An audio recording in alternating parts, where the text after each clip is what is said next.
The Nile Delta, gateway to Egypt's heart. In 1175 BC, it became a battlefield of churning water and screaming oars. From the north came an unstoppable force, entire nations on the move, the Sea Peoples. From the south, Egypt's last pharaoh of strength, Ramesses III, stood alone between order and total collapse.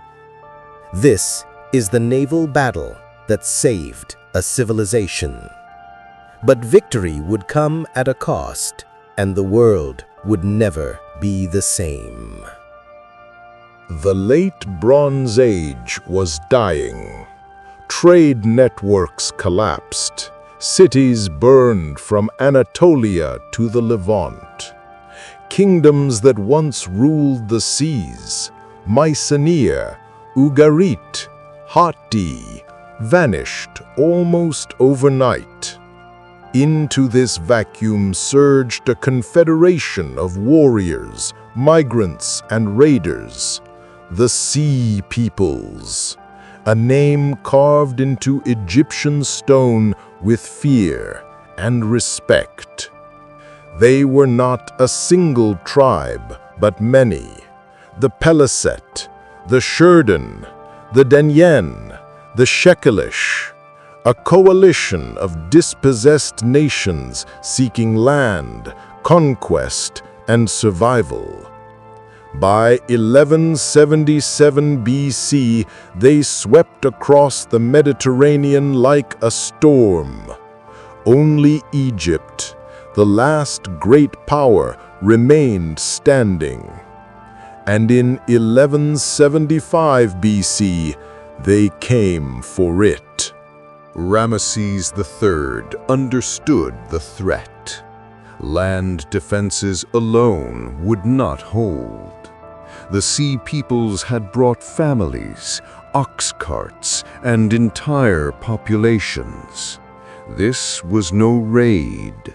This was an invasion designed to replace Egypt itself.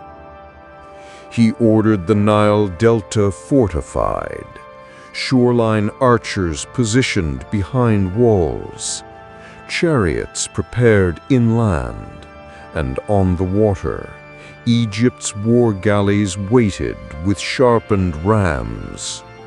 Then came the moment Egypt had feared.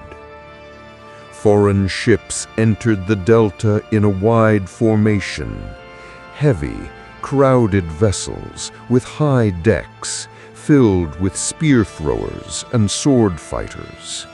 They played to their strength, close quarters boarding combat, a tactic that had overwhelmed fleets across the Mediterranean.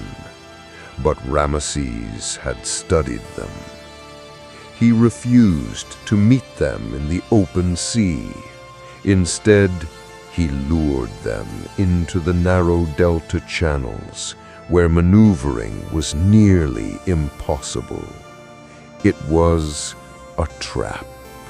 The Egyptian warship of the New Kingdom was built for speed and control.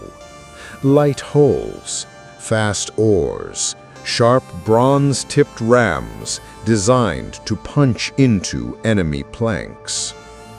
Meanwhile, the Sea Peoples sailed heavy ships with towering sterns, excellent for boarding, poor for maneuvering. Egypt's weapons were composite bows with long range, javelins for deck suppression, bronze-bladed spears, and shields built for tight formations. The Sea Peoples' weapons were long swords, spears, large round shields, and personal armor and horned helmets. But the real difference was strategy. Egypt used the delta itself as a weapon. Archers on land rained arrows onto packed enemy decks, while Egyptian ships rammed from below, forcing the invaders into chaos. This was combined arms naval warfare, millennia before the concept had a name. As the Sea Peoples pushed deeper into the delta, their formation compressed, their ships collided, movement slowed. That was when Ramesses III gave the order. Egyptian galleys swept in from both flanks, arrows darkened the sky, rams splintered hulls. Every attempt to board was met with spear walls and volleys. The Sea Peoples, legendary warriors on open seas, were now trapped in a killing ground.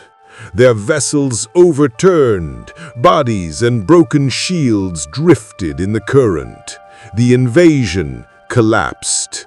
And for the first time in decades, Egypt had turned back the tide of the late Bronze Age collapse. The Battle of the Delta was a decisive victory.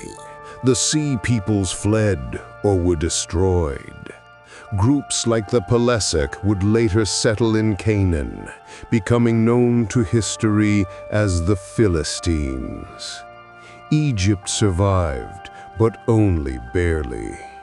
Resources drained, trade fractured, its empire weakened. But one truth is certain. If the Sea Peoples had won, Egyptian civilization might have ended 3,000 years ago. It preserved Egypt's identity, culture, and power, long enough for its legacy to echo through millennia. The Battle of the Delta remains one of history's earliest recorded naval victories, a clash where strategy defeated chaos and a single commander saved a civilization. Thank you for watching. Subscribe for more real military history and modern defense stories from the oceans that shaped our world.